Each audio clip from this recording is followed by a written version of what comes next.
This is a voiceless consonant. You can hear it at the beginning of the word came, in the middle of the word lucky, at the end of the word sick, and at the beginning and end of the word clock. Now you try. Listen and repeat after me. Came, lucky,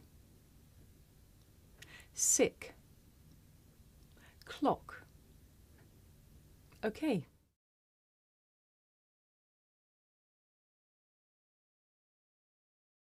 Now it may be difficult to hear the difference between this voiceless sound that you hear at the beginning of the word came and its voiced partner that you hear at the beginning of the word game. Listen carefully to hear the difference. For each example, I shall say the word with the voiceless sound first. Came, game, back, bag, cage, gauge, calories, galleries. Now, if you can't hear the difference, you might be able to see the difference. Watch.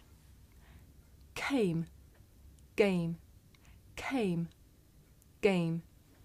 In English, we say the voiceless sound with a puff of air. Look.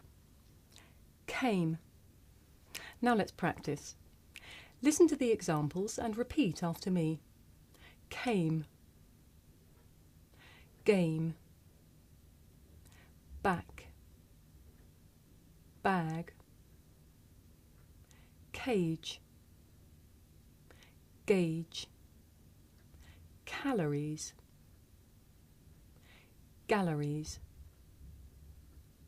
Okay.